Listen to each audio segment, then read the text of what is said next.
Okay, so I think we can start. So I think the first thing I would like to do is to clarify the mistake in an exercise from last time.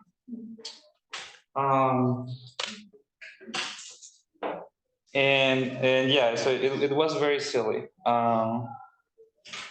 So actually, let's start there. I'm going to explain a little bit that in more detail. So the idea is that so we have this quotient map, which more geometrically, it gives you something from here to here. And the point is that this spectrum here is identified as an isomorphism of topological spaces or schemes more generally into a closed subset or closed subscheme cut out by A. Right, this is literally an inclusion, and so this is just the image of that. And it is an isomorphism. Right? And so last time we were discussing the following. So this thing is going to give you two functors on the category of R modules. You're going to have R mod A mod modules to R modules. And so if you have an N module here, you take its push forward. And you notice this functor is kind of trivial. It's just restriction of scalars. So this is a discussion we were having, saying that, okay, if I have an N module, I can think of it as an R module, but what I get here is just a module that is scaled by A. So this is an R module such that A times M equals 0, i.e. A is contained in the annihilator of M. Right? And so then there is this equivalence of categories in here. You can say that an R modulo A module is literally the same thing as an R module that just happens to be killed by A. Okay? So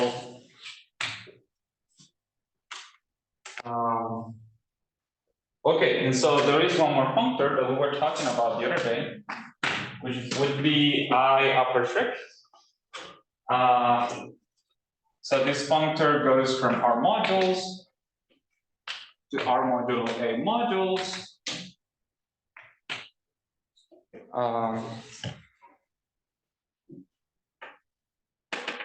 And what it does is that, well, if you have an R module, you send it to the set of columns from R modulo A to M. Right? And so let me just write it down like this. But we know very formally that there is an adjoint relationship like this. I could have also consider the pullback functor. But I'm not doing that right now. I'm just going to focus on this one. So this gives you an adjoint between push forward and upper shake, right? This is something we considered a long time ago. So and so this comes with a unit, right? The unit is supposed to give you, let's say, the unit you can evaluate in N. So you take an R modulo A module, and so the unit in principle is a map that goes from here to here. Right, so what happens if you do this, right? This would just be R modulo A to A of N. But the point is that N is killed by A, right? It is an R modulo A module. So what you get here is actually that the canonical map goes from here to here, which sends n to the map that sends 1 to n, right? It's an isomorphism. Okay, so what I'm saying is a whole bunch of trivialities, but I hope that clarifies the mistake I was making the other day. So there is a unit, and then there will be a co-unit. So the co-unit will look like this.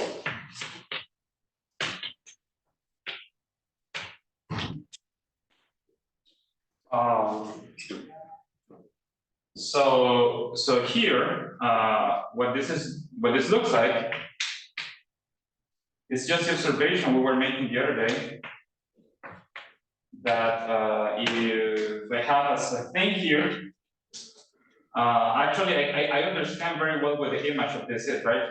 So let me write it down like this. So I go to M, but the image of this thing, and this is going to be an isomorphism, is just the MC NAM such that I guess you can write A times N equals 0. Those N's killed by A, right? It's a thing we were saying that the map here is just the choice of an 11N that just happens to be killed by A, right? So this is a submodule here, and we were using all this time that this is an isomorphism, right? Oh, sorry, people of Zoom. So what is the issue? The issue is here, okay, here I have that this is an isomorphism, and this may not be, right? There is no reason for this thing to be that. Okay? So this is where F purity is gonna come in play. So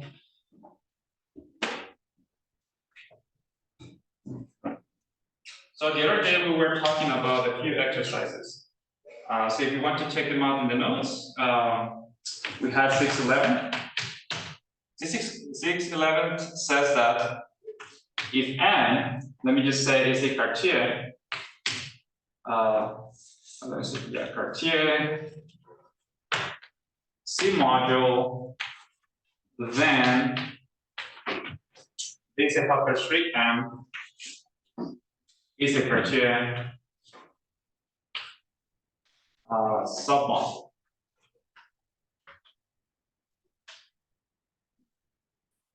So that exercise was fine. So you can do that as it is.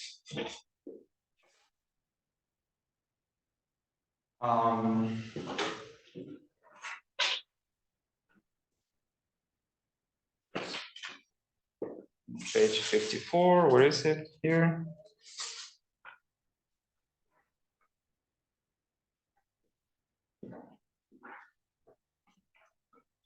And so this exercise is to tell you that you can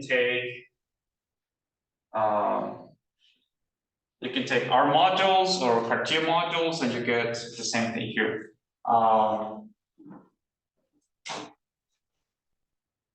And so the exercise that I didn't write correctly is the following.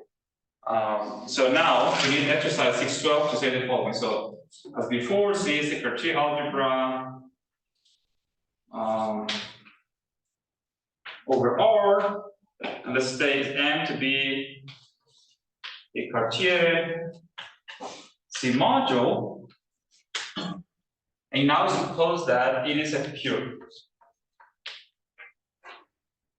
I guess I'm going to solve the exercise for you here. So the purity part is to say that the annihilator of M is radical.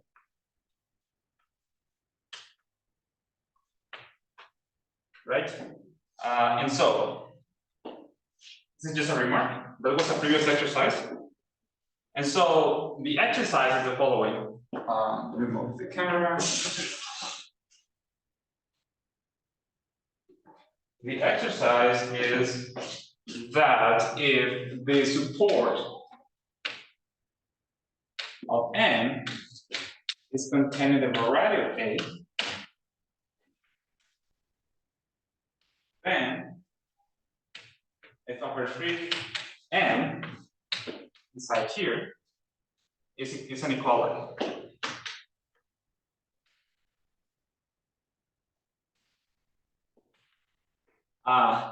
The sort of mistake I wrote the other day is that instead of writing this, I wrote A is contained in the annihilator of N. And from this follows trivial. And so it looked like I was saying nothing.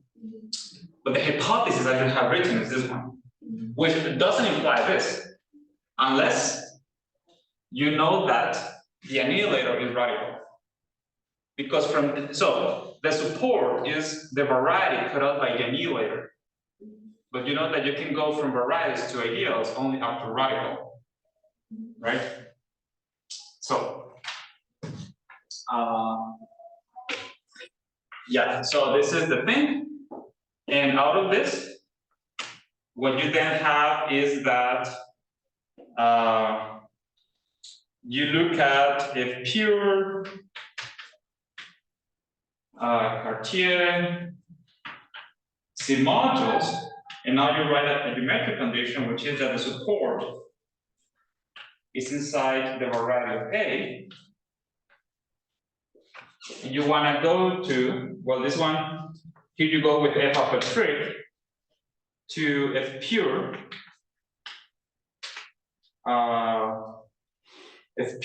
C mod CA modules. Okay. And the inverse is supposed to be push forward. So what I was telling you is that in general, these are only adjoint. But thanks to this exercise, right, like for free you have that, which one is it, like, when you do this composition, what is the arrow? This is linearly, or naturally isomorphic to the identity, right? This one is for free. But then the purity condition comes in to say that the other composition, which is right here, let me write it down like,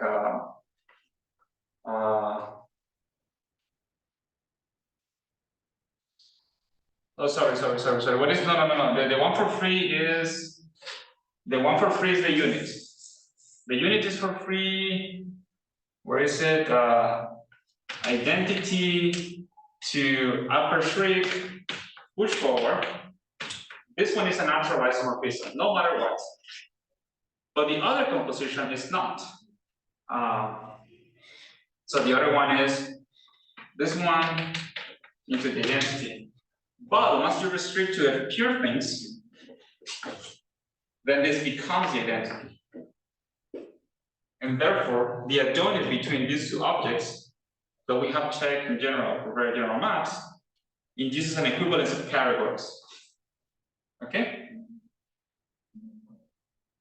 So, and this was crucial, and it is very important for the study of these things because, so in particular, so remember the other day, we were discussing this equivalence between the existence of test modules and these Artinian-less properties on a pure modules. And so we wanted to stabilize the sequence, and so essentially what we had to do was to replace R for an integral domain, and so that we could work generically. And that reduction was, okay, let me take the support of the modules, and I'm just gonna go and restrict there, and I lose no information because if I work with the pure things, the information is transferred easily like this, using these two functors. Okay? So I didn't, but given the rush we were, the other day, I couldn't present the proof very nicely, but I think I'm gonna let you read it in the notes where I clean a little bit. I'm going to move on to some other stuff.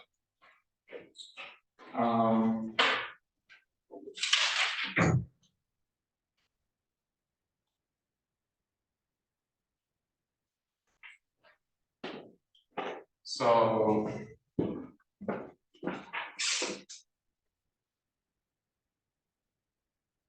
yeah, but essentially, okay. I guess I can recall you, but the theorem was.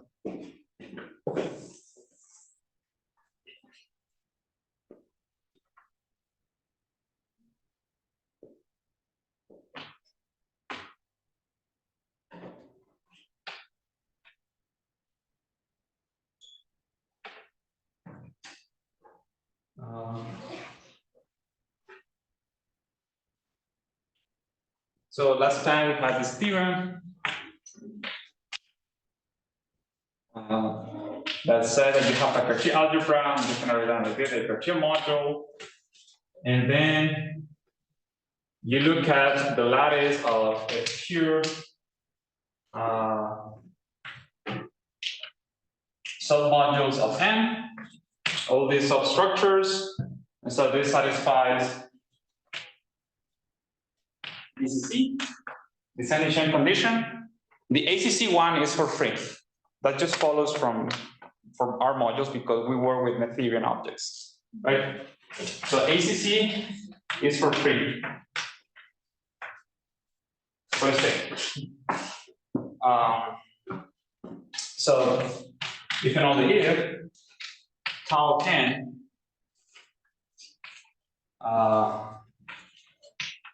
exists for all n in here. So let's say for all n, you can take it even here. And remember that this is characterized by two properties.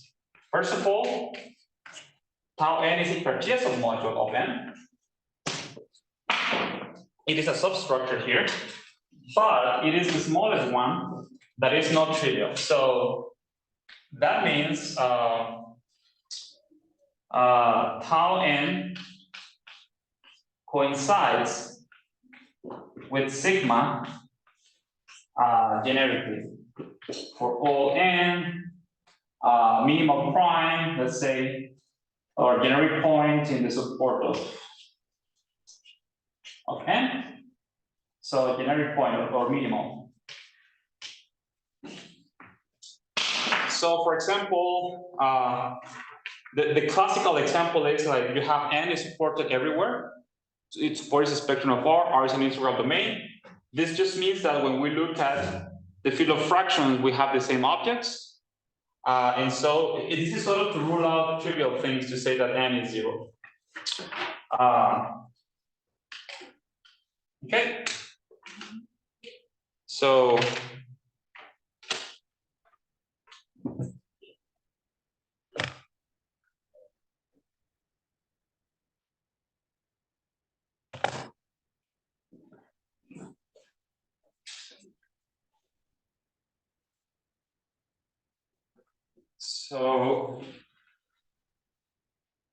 the most important theorem we have so far for the existence of these objects is the following.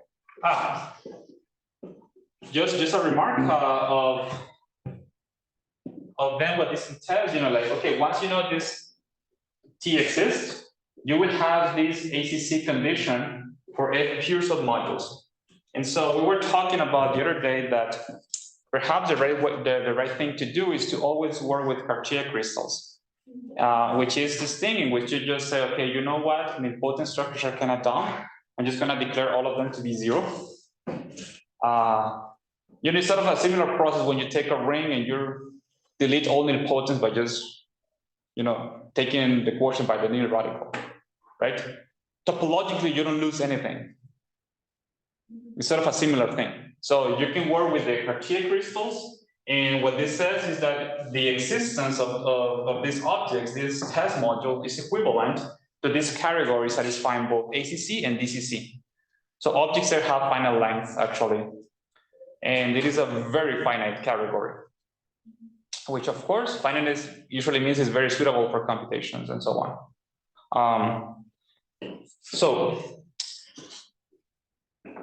But first, I think we, well, not first, but we have to sort out the existence And so theorem, and this theorem is due to so many people because it has been proven like step by steps of generality. But the most general version is the following. So tau m, let's say C, because it depends on C, exists. If what are the conditions? We know well, if either, because it's like, okay, it exists, for example, if I told you R is an algebra or a field that is a localization, that's what it essentially means, so essentially finite type.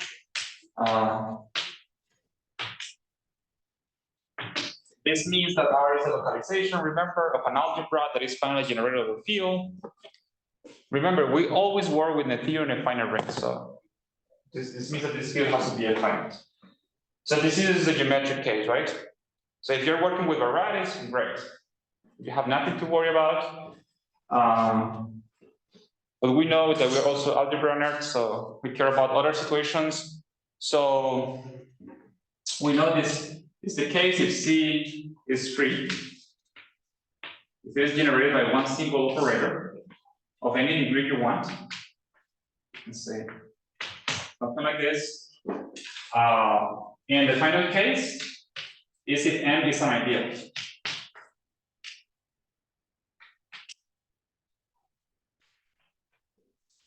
I think I decided this morning that I'm going to go through the proofs. Maybe in class, not all of them, but at least in the notes, I'm going to put an effort in writing all of them down.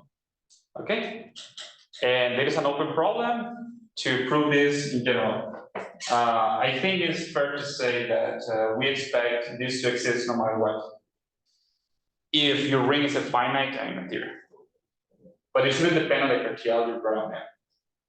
But these are the best cases we have. Okay? Yes, I think this could be a good PhD thesis for someone eventually. But I don't know. Could be very hard because people have tried, you know.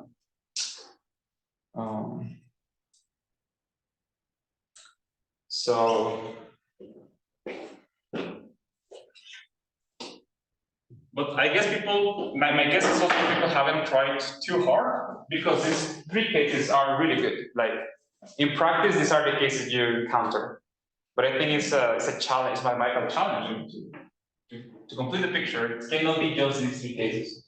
I think it's just ugly.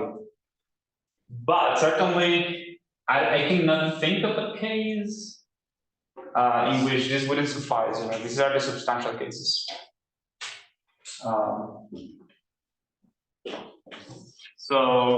But yeah, so we'll come back to that after the break. Today, I want to tell you of a few consequences of this. Any questions with this? But yeah, if you're bored in the break, try to prove the existence yourself or so. But okay.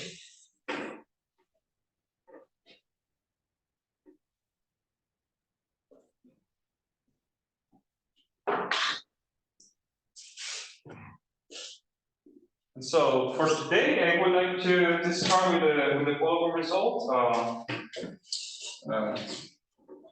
We have, I think I have enough room here. A corollary.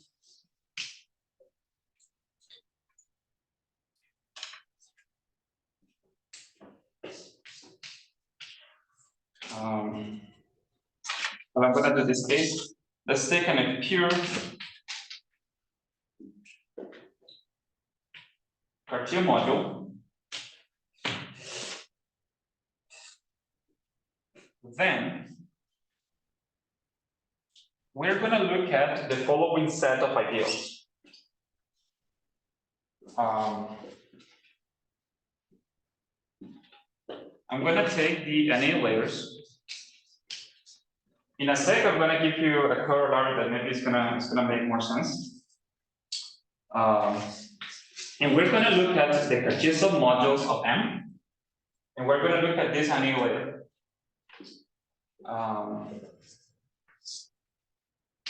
Such that M inside M is a Cartier submodule.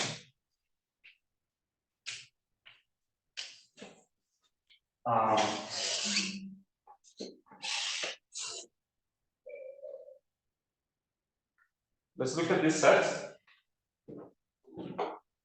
And so this set has the following properties. Has the following properties.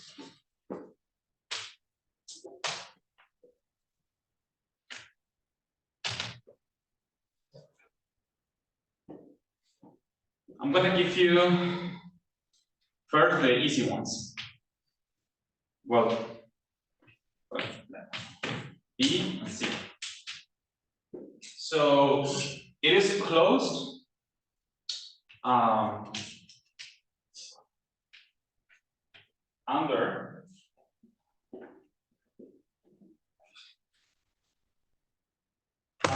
sum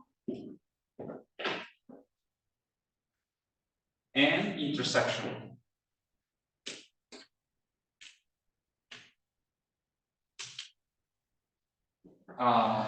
And contains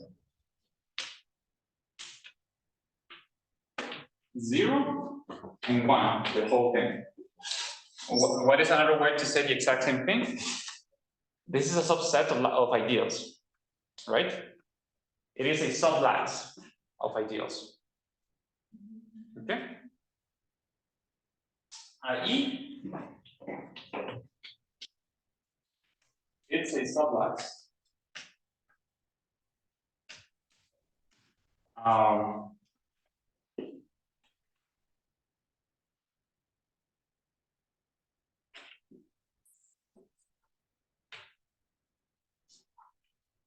Well, we knew from before that, well, actually this portion is going to be a pure as well, and therefore this is a lattice of radical ideals. It's a lattice of radical ideals.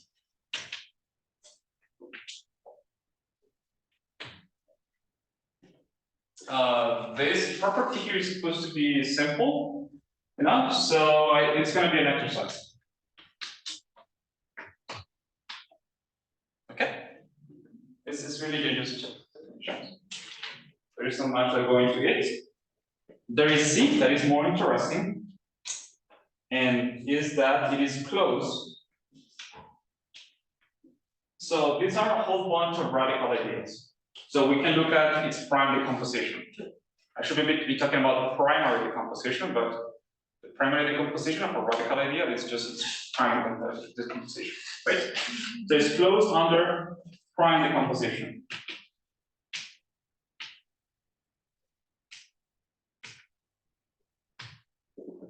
What do I mean by that? If you have an ideal here, and you look at its minimal primes, they all belong there. Okay?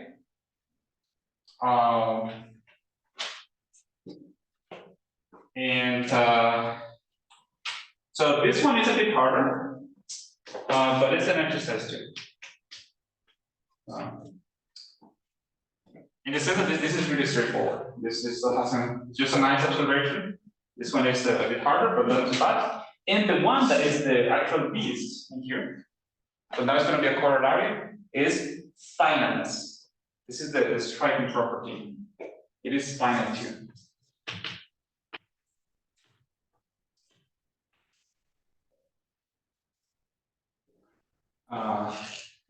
And this is a property that I think, like, there have been so many papers that prove this property in different setups. But the proof I'm gonna probably present today, it's the most general one I know of. And the good thing is that this setup of Cartier modules just makes one single proof rather simple. Okay. Yeah, but in the past, early in this century, people were proving this property in different setups, and local rings, and this and that. There are papers that estimate how long it is, and so on. So it has been a property that people have studied a lot because it is quite foundational. So actually, something I like to say that is, these finiteness properties follow from is equivalent to the existence of these test modules, and we see that's equivalent to something called the existence of test elements. And so all that is morally analog to the existence of resolution of singularities. So these finite properties in the characteristic is sort of this thing somehow. Actually, this is analogous to the finiteness of log canonical centers, which follows from consideration, resolution of singularities, and so on. So it's a very interesting property, and we're going to study it. So we have these three properties. I'm going to give you an example because I think a first reaction about this thing is like, what is that? But if we work with R, that is the most important example, we get the following. So if you open any survey book or basic treatment of the subject, this is the version you're going to see. It's just a particular case, the case in which M is R.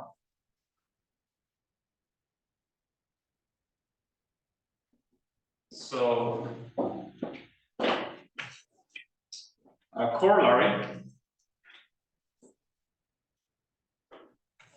is just a case in which M is equal to R. Then here, we're going to consider the following set. I like to note it like this. And these are the so-called C ideals. In other words, these are the ideals of R that are further compatible with the action of C. Right? What is an ideal? An ideal is an abelian subgroup of R that is compatible with the R scalar action, right? So we have an extra action, and so if it is compatible with that action, it's called a C ideal. So these are the elements. Let me denote the ideals of R with this. So these are the normal ideals, such that it is a submodule. So C of A inside it. Or in other words, if you take kappa of A, it belongs inside A for all kappa. Okay.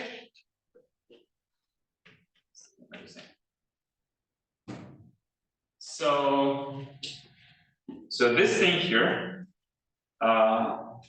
if R is a pure, so if R comma C is a pure,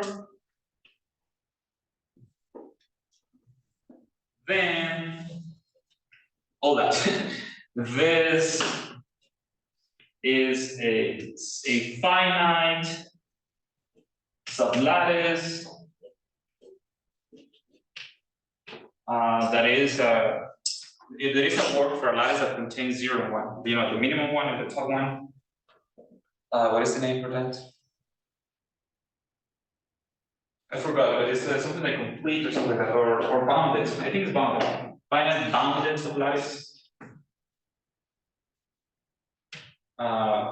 Such that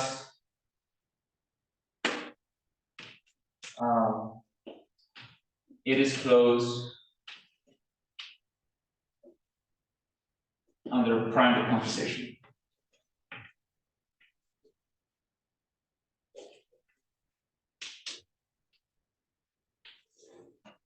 Okay. And so arguably, this is the most important data you can attach to a ring in terms of F-singularities. This lattice controls the F-singularities of the pair R comma C. Okay. So F-singularities, in a sense, is all about this thing. And so what I wanted to argue is this a finite part? And often if you go and look at the surveys of the subject, that proof is missing because it's often hard. But with the language of cartoon modules, it's very simple. Which you may expect is kind of a silly thing, right? But it's simply that if you work with modules, you get an extra flexibility to write down your proof, right? Perhaps if you restrict yourself to ideals and you're a ton of focus, you don't see the things you may be able to do with more general modules. It's just like that. It's silly, but it's sometimes how math works. Things aren't obvious until someone shows you they're obvious with the right setup. So here, well, I wrote the proof of this finiteness thing. Let's see. It's just like I feel like we have done already many proofs of these other things.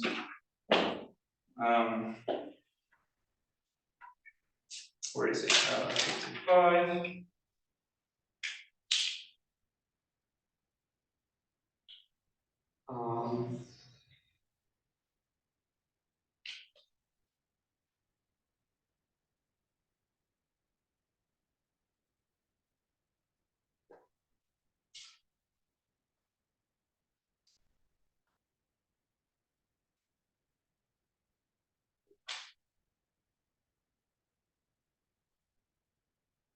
Yeah, let's do it.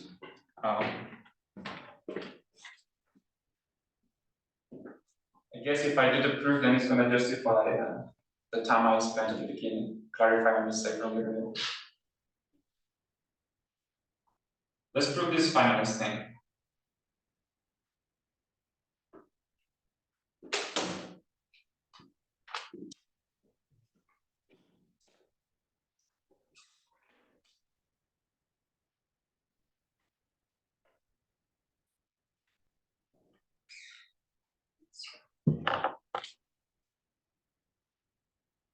Get some water first.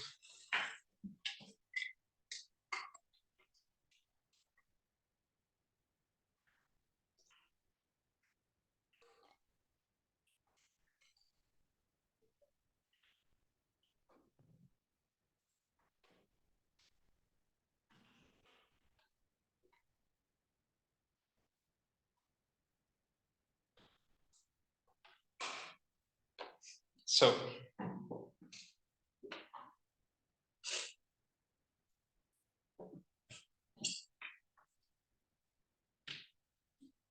proof of finiteness.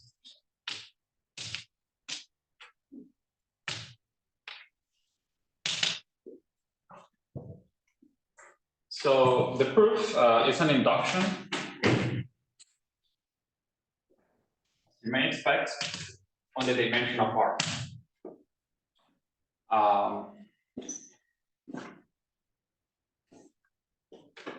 Case dim R equals 0 is trivial because again then R is Artinian, so there is no room for anything. Okay, and so then, well, here in the notes I said you do the standard reductions. First of all, we look at what we have to prove, right? We have this and we look at this submodules, this pure submodule. What can I do? My dream is that the support of M is the whole thing. How can I do this? Well, if it's not true, then I just restrict to that support. And the result I started to clarify say that I can do that because the category is the same thing. So finiteness in here is finiteness, in the whole thing, right? So I can do that, and moreover, I can say that R is reduced.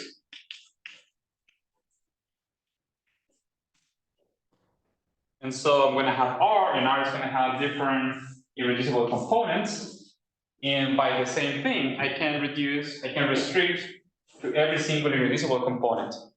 So may I assume that R is an integral domain.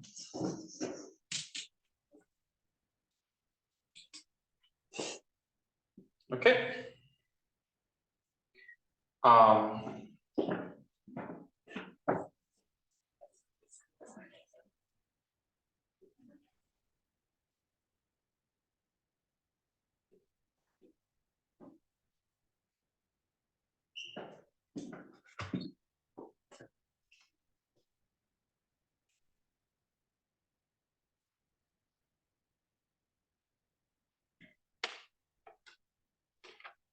So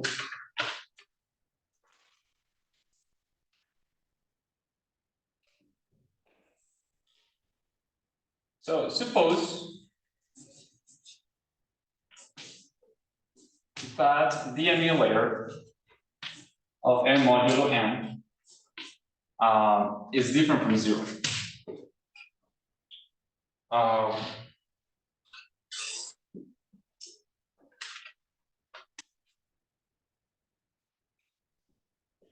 So this means that let me write down like this, where eta is literally the 0 prime ideal. It's just a generic point of R. Okay, so just generic point. Generic point of the spectrum of R, which I know is an integral. Okay. So this means the support, right, is not empty. But support is equal to, it's not empty. But therefore it has to avoid the generic point. Okay? So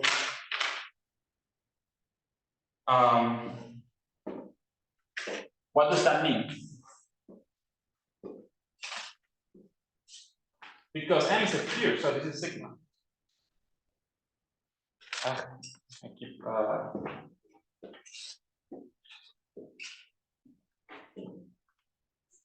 sorry, people of Zoom.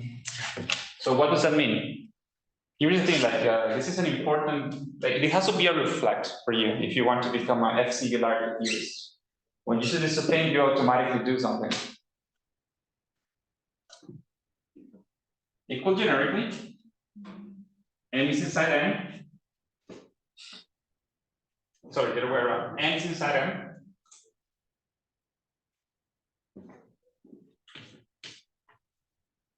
Then tau of n is inside n. Okay, because tau is the smallest one with this property. It exists magically.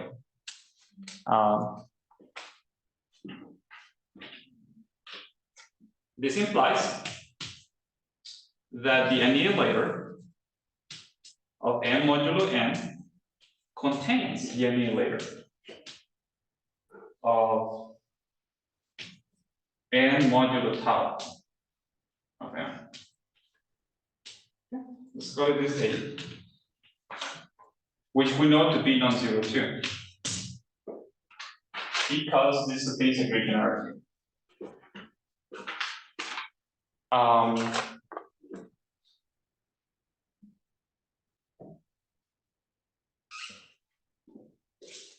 do we conclude then?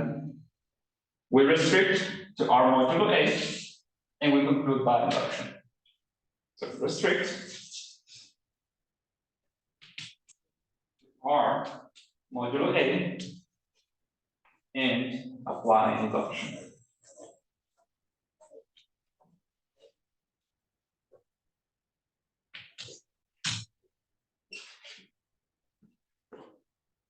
That's it. So, but what I want you to appreciate is the role this plays to make induction possible. Okay. So it's this object that makes this finiteness. It's thanks to this that these things are finite.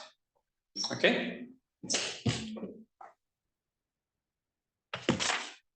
Finiteness is equally striking as the existence of the test ideal, test model, sorry.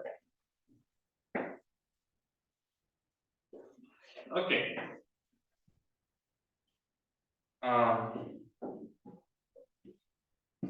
Just a proof. Any questions with that?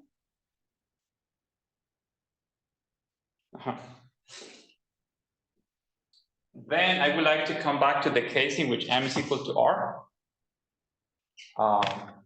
which is the case I think I'm gonna keep as the most important case. And I think for now I'm only going to involve the general test modules when I feel like a proof becomes easier with extra flexibility, then like this proof of finiteness. So back to Where is my check?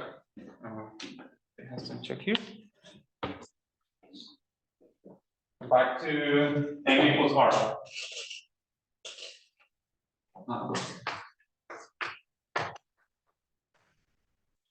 So we look at this. We have a Cartier algebra acting on R. It can be the full Cartier algebra, or it can be the Cartier algebra of an ideal AT, you know, or it could be the Cartier algebra of delta, or a whole bunch of different combinations. But certainly, then we're going to focus on those ideals here, the C ideals, remember.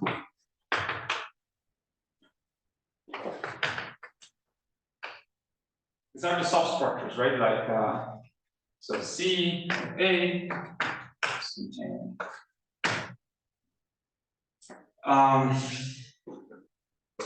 so this is a finite lattice of radical ideals that is closed on the prime decomposition. This means that you look at the prime ideals in here, right? And you take all possible intersections and you recover all ideals. So this property that these are closed on the prime decomposition means that the prime ideals here are the most important ones, right? So that's the next definition. It's the concept of center of a purity.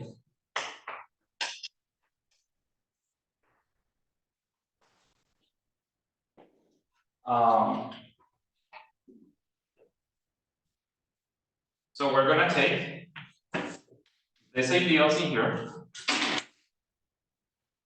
and we're going to look at its intersection with the spectrum of R. So just consider prime ideals,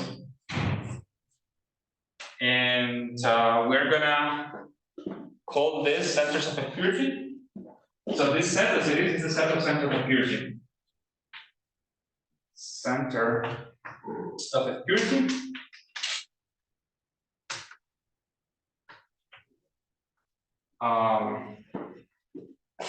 And we're going to denote this by spec, just for now, I guess, or for all the time. So these were objects introduced by Hartwig. These prime ideals are compatible with this in analogy to log canonical centers. Okay? And so these prime ideals are the most important objects in the whole theory. Okay? Plain like that. So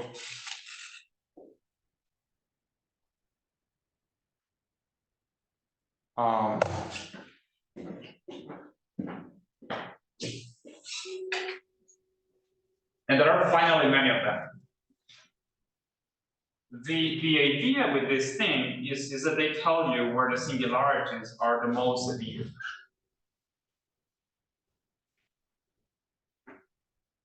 So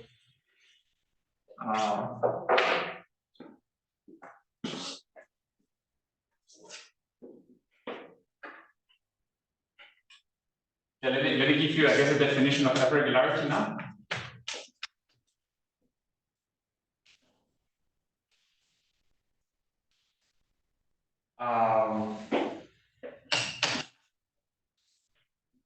But we can give it for a general Cartier module. So suppose that we have a Cartier module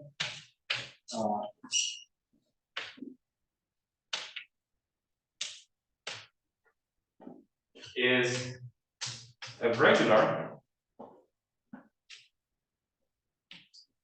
if well, two things. It is a pure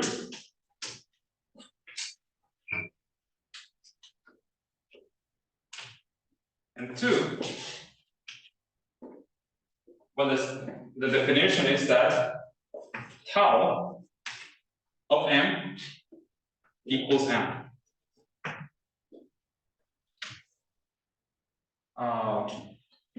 Equivalently, camera a little bit. Equivalently, Um,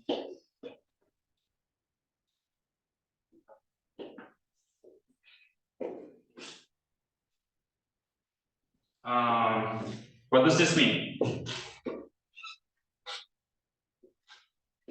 Is it possible for M to have Cartier submodules? No, because this is the smallest one, right? So i.e.,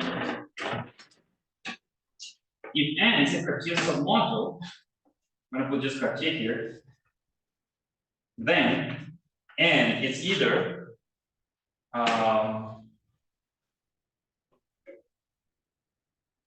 well, it's equal to M, or it's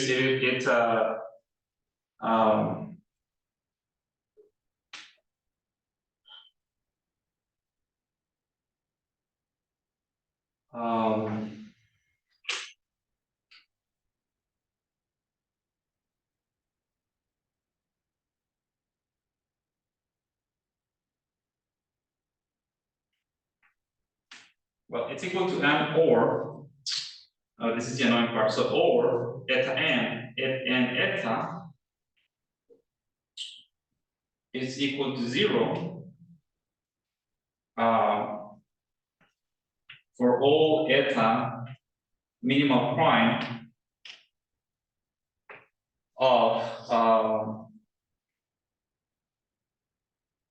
the support of M.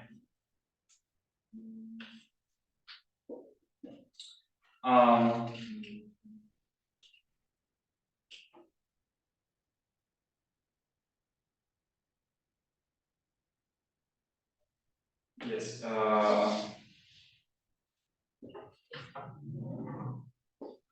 Let me just think about this for a sec. So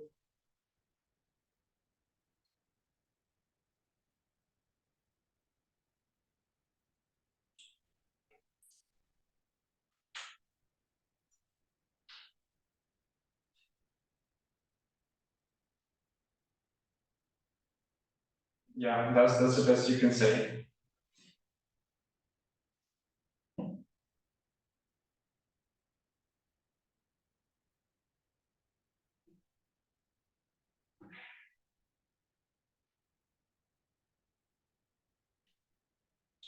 Yeah.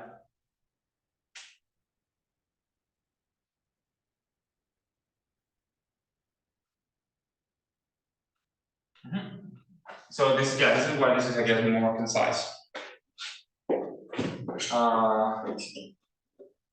In other words, so the other way to say this is if you look at, okay, I guess more concisely, this is what I wanted to say. If you look at this set of annihilators, N modulo N, so you look at all possible submodules, Cartier submodules of M. Here I'm assuming that M comma C is a pure, okay? So I told you that this is finite. It contains 0, and therefore it contains the minimal primes of that.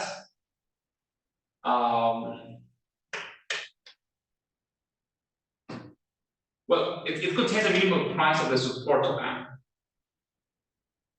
So a regularity means that this set is given by the support of M, I guess. So you have to put N equals 0 here, no matter what. So you get the support of M, but nothing else. And I guess you can put M equals N, which gives you R. I think that's another way to say it.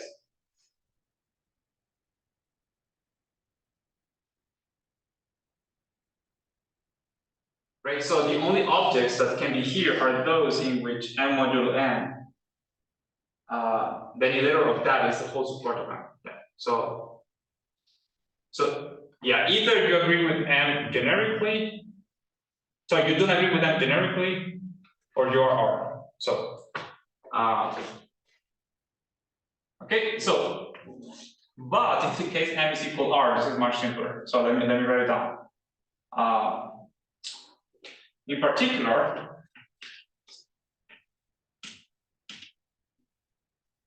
I don't know if in Zoom people can see what I think. So r comma z is a regular, assuming that it is a pure. So assuming it is a pure first. If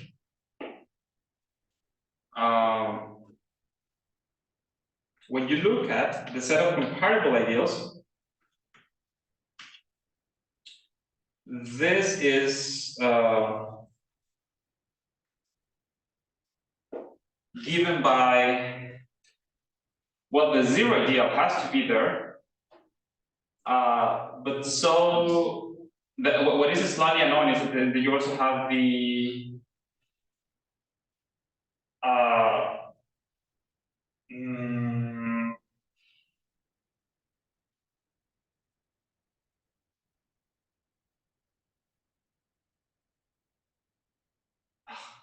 this is not true either. Is it true? So my issue is that if you have the support to this, you have to add the minimum primes of this. But that's all there is. So sorry, this is not wrong. This is wrong too. So here you're going to have the minimal primes of these radical ideals and all their intersection. But that's all there can be.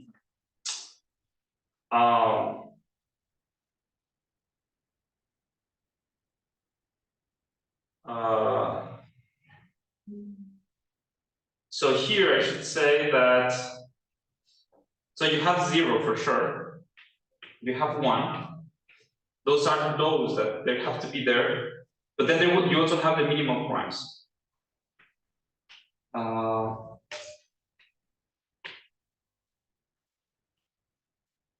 And there are possible intersections.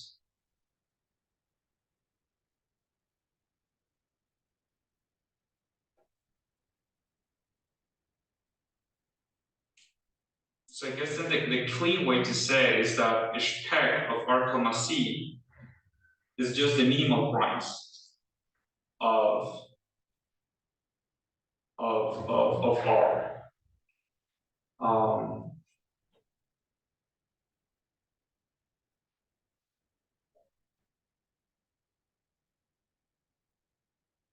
Sorry, why am I confused? It's just like I think there has to be a way to say it very clean, because I've seen it before. Of saying that something is a regular just by looking at this set of ideals.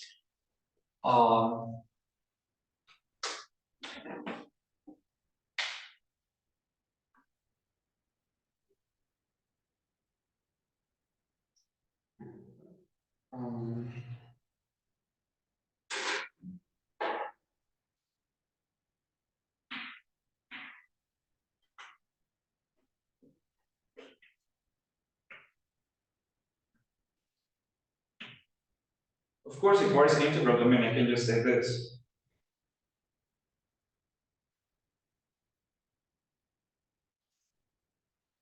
Okay, well, I guess I think if I can write this down in a more concise way, but it's not coming to me right now.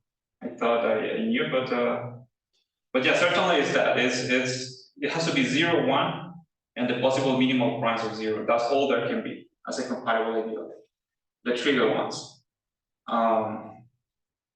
Because so the point is, like, if you have an ideal there, it has to be closed under, it's closed to prime and under prime decomposition, so you have to add the minimum primes, but it's also closed under intersection, so you have to add intersection, possible sums, and all that. So let me write down the statement here.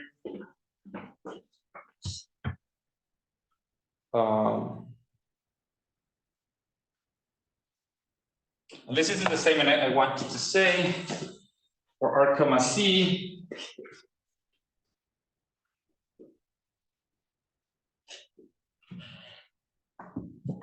So R comma C is a regular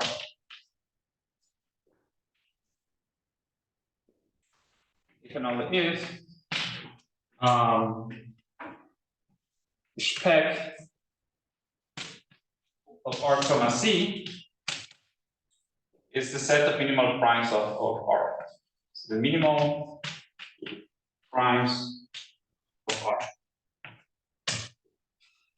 So the point is that a regularity, or another way to say that what it is that it's equivalent to simplicity as a Cartier module. And actually, I think SLA is gonna give another perspective. This is differential operator, right? A regularity equals simplicity as a D module, but same thing as a Cartier module. And there is a nice also crystalline formulation, and it's like in there you can see it very clear, very crystalline. The regular Cartier crystals are so you have this very fine structure, and these are the atomic objects. These are the simple ones out of the ones you construct all of them. You know, like when you have like the classification of groups, you have the simple ones that are the ones you have to classify, and then you have everything.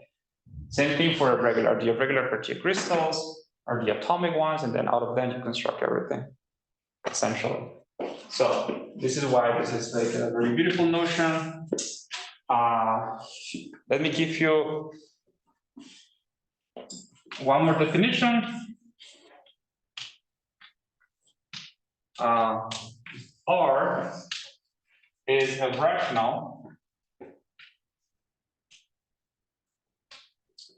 if it is Cohen-Macaulay. And what do you expect? Omega R. Well, also I'm assuming here that it has a Cartier operator. I hope you remember what I meant, but let me just put it here. If and only if this structure is, what should be the natural thing to say?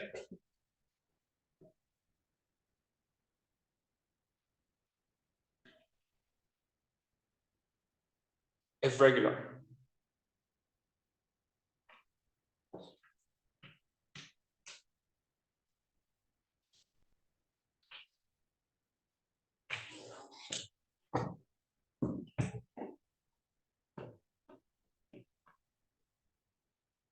Okay.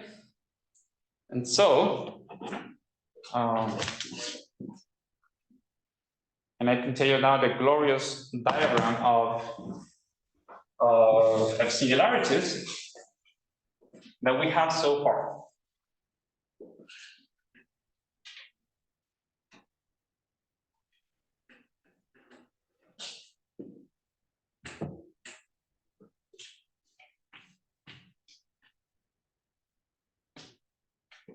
So an irregular ring is going to be actually one that is a regular with respect to R comma C. So here you have a regular with respect to its full Cartier algebra. Then you just say that the ring is a regular.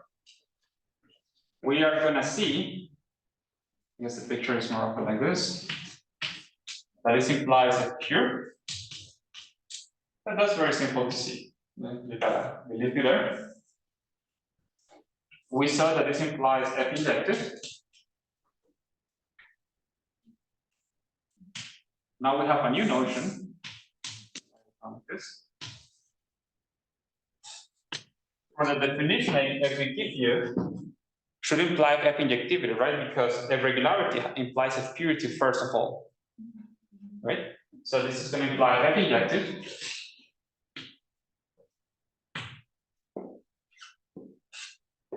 And the one I owe you at this point is F regular implies F rational.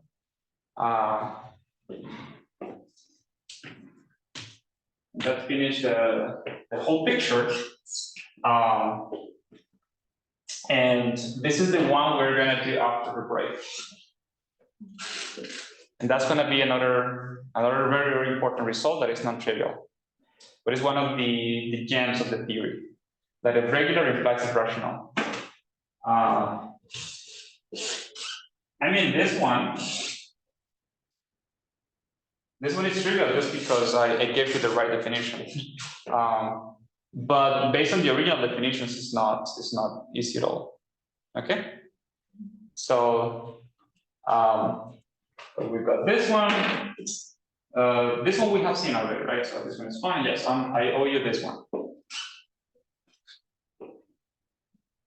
And so you see, in a sense, why this is the gold standard for a nice F-singularity, essentially because it has this one and it has this one. Okay.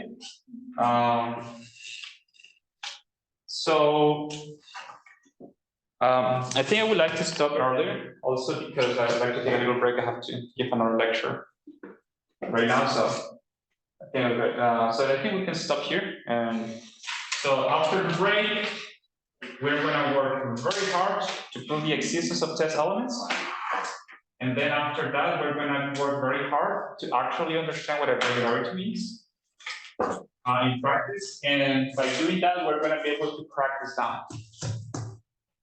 This details, for example, prove that irregular rings are cohomorphic, which is the reason why irregular rings were invented originally, to have ways to prove cohomorphics.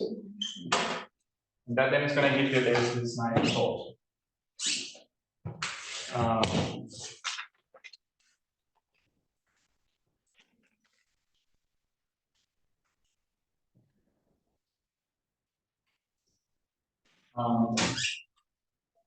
I guess I'm meeting you on a regular basis. So if just as a reminder, if you want to meet after on the second week of the break, just send me an email.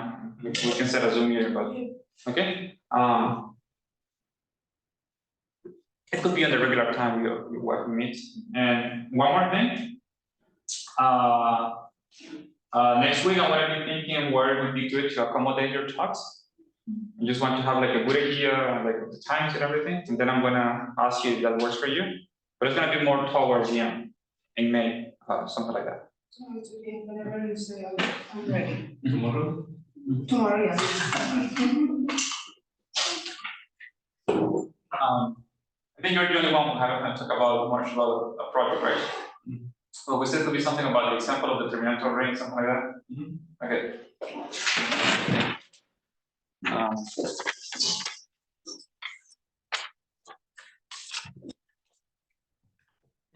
Break. All of this material is still not in the notes, right? In your website. It is. Yeah, it was. Well, I posted yesterday. No. But I'll check now. What part specifically? Regularity and everything? Last session and this session. Yeah. Last session should be. The last part that was in the notes was what was. Yeah. This lecture. Really? That makes. Oh wow. Maybe I made a mistake somehow on how I posted it, but I updated it actually last night. And last lecture and most of this one should be there. No, it's not. Okay, then I'll see what I did wrong. Oh, I see what happened. I'm so dumb. Yeah, I posted it on the thing, but I never did the compilation. Probably that's it. Because I used like a GitHub, and so you do the changes in your website, but then you have to. I forgot the name. It's like a compilation thing, and probably haven't been doing that this week. No, sorry. I've been crazy busy.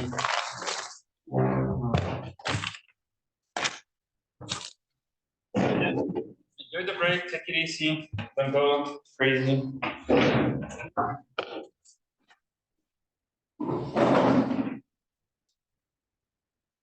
Bye-bye. See you. Bye-bye. See ya. Bye.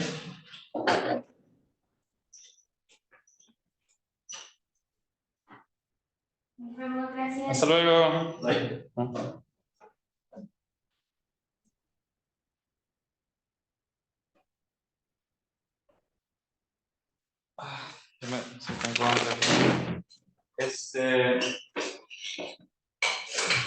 Sí, Bueno, ahí hice los cambios en el documento. Ahí te pregunté si otra conjetura más para el caso T igual 2, para ver si sirve. O sea, yo vi que pusiste una nota, pero no sé si agregaste una nota más. Puse una pregunta al puro final. Está fácil de encontrar porque no es muy grande. Pero al puro final, había una pregunta de cómo es el caso T igual 2. Creo que funciona en el caso de 3x3. Y sí, es una pregunta para ver si la puedes poner en la computadora o si estás de acuerdo. ¿Okay? Pero sí hay que echarle más cabeza. Pero sí, ya se está volviendo un poco loco. Básicamente, vamos a ver aquí.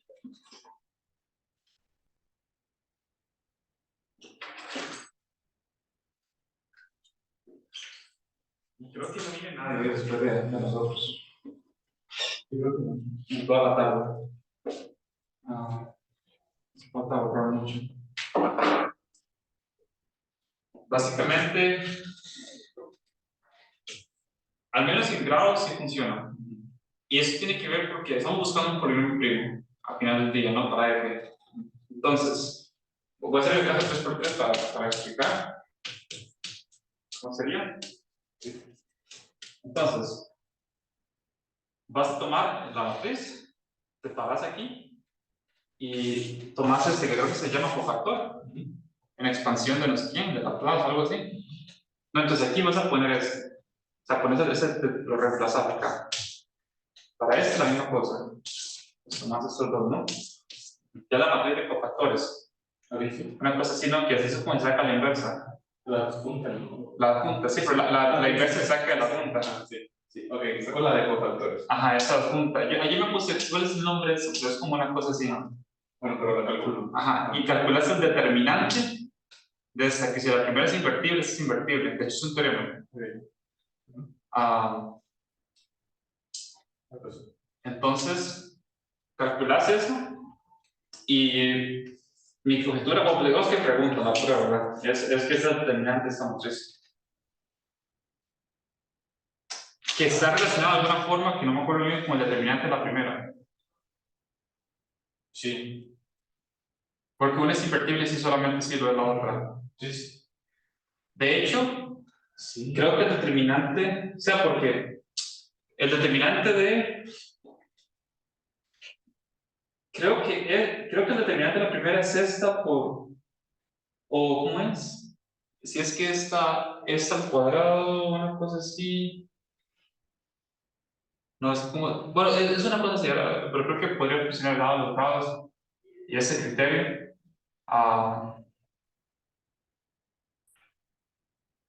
Y cómo anda más o menos el asunto. Y creo que en general, al menos para el caso T igual 2, es más o menos así, que sería como la matriz de cofactores. Te paras en cada entrada y calculas el determinante de eliminar eso. Y entonces una matriz gigante. Bueno, es del mismo tamaño. Pero el asunto es que este tiene grado. El asunto es que este tiene grado n, creo que es n menos t más 1. ¿Verdad? Y entonces uno dice, ¿de dónde se saca un polinomio de este grado? Que tiene que ser primo. Eso es el reto, ¿no? Porque si fuese compuesto, no es, pues, producto de esto y aquello, ¿no? Pero entonces, lo único que, o sea, me puse a pensar, ¿qué tendría que ser, no? A lo mejor es una composición. Tomas un polinomio, como que lo compones con otro. Entonces, si pones, por ejemplo, el caso t igual 2, aquí te queda n menos 1. Entonces, n por n menos 1 tiene que ser el grado, ¿no? Entonces uno pensaría, bueno, voy a tomar el determinante que tiene grado n y cada entrada la reemplazo por uno de n menos 1. Entonces serían como esos cofactores y a lo mejor, pero una cosa entonces que la inversa destaca como 1 entre el determinante por esa punta. Eso significa que el determinante de la inversa, que es 1 entre el determinante, ¿no? Es igual a 1 entre el determinante por no,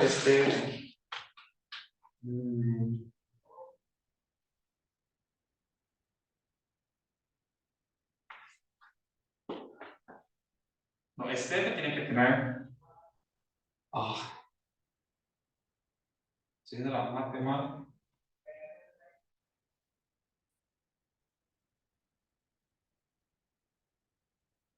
¿Este es de grado 1? No. No, jamás. ¿Esa matriz es invertible? No. Siempre es invertible, ¿no? Sí, no. Pues la punta va a ser invertible si, o sea, como tú dijiste, ¿no? No, porque la inversa es 1 del determinante por la punta. Y el determinante de la inversa es 1 sobre el determinante. O sea, el asunto creo que es que el determinante de f por la inversa está la punta. Por lo tanto, el determinante de la punta tiene que ser 1.